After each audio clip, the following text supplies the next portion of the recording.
Hello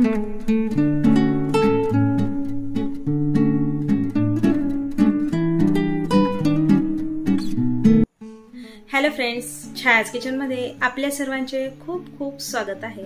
आज आपण झटपट अशी टेस्टी अशी रेसिपी पाहणार आहोत। चला तर मग वेळ न घालवता रेसिपीला सुरुवात करूया। आज आपण मोड आलेल्या मटकीचा पुलाव बनवणार आहोत। येथे मी 1 वाटी तांदूळ घेतलेले आहेत आणि 1 वाटी मोड आलेली मटकी घेतलेली आहे। यामध्ये थोडे शेंगदाणे घालून घेत आहे। आता याला स्वच्छ धुवून घेऊ। येथे मी तांदूळ मटकी हे धुवून घेतला आहे। कढई गरम झाली आहे। आता यामध्ये मी 3 चमचे तूप घालून घेत आहे। तुम्ही तुमच्या आवडीनुसार तेल किंवा तूप घालून घेऊ शकता। येथे मी 1 मीडियम साईजचा कांदा बारीक कट करून घेतला आहे। कांदा घालून घेऊ। याला छान ब्राऊन होईपर्यंत परतून घेऊया। कांदा लवकर शिजण्यासाठी यामध्ये मी थोडं मीठ घालून घेत आहे। आता याला छान परतून घेऊ। 2-3 मिनिटं झाली आहेत। बघू शकता कांदा छान परतून झाला आहे। आता यामध्ये मी 1 चमचा जिरे घालून घेत आहे। मीडियम साईजचे 2 टोमॅटो बारीक कट करून घेतले आहे। आता टोमॅटो घालून घेऊ।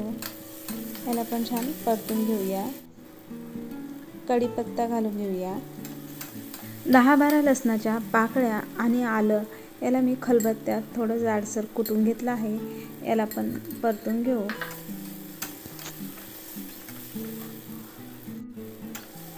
अद्रक लसूणचा कच्चेपणा जाईपर्यंत याला छान परतून घेतलं आहे। आता यामध्ये पावडर मसाले घालून घेऊ। यामध्ये मी 1 चमचा लाल मिरची पावडर घालून घेत आहे, 1 चमचा गरम मसाला, 1 चमचा धने पावडर आणि थोडी हळद। आता हे सर्व मसाले छान परतून घेऊया।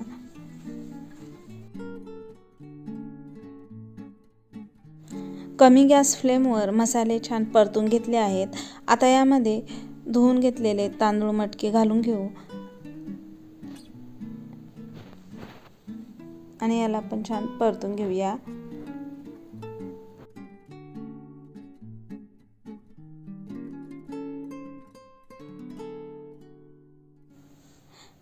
आता यामध्ये पाणी घालून घेऊ। गॅसवर मी एका साईडला गरम पाणी करून घेतलं आहे। 1 वाटी तांदळासाठी येथे मी 2.5 वाटी गरम पाणी यामध्ये घालून घेत आहे।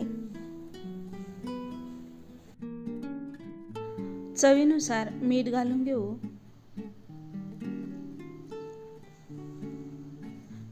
आता गॅसची फ्लेम मी इथे कमी करून घेत आहे। यावर झाकण ठेवून देऊ आणि कमी गॅस फ्लेमवर याला शिजून घेऊया। 15 मिनिटं झाल्यानंतर येथे मी गॅस बंद करून घेतला होता। बघू शकता मोड आलेल्या मटकीचा पुलाव आपला तयार आहे। खूप छान झालेला आहे। बघू शकता मोड आलेल्या मटकीचा पुलाव खाण्यासाठी तयार आहे। खूप छान झालेला आहे। तुम्ही एकदा नक्की ट्राय करा। आजची रेसिपी कशी वाटली कमेंट करून नक्की सांगा। आवडल्यास लाईक करा। पुन्हा भेटूया अशाच छानशा रेसिपी सोबत।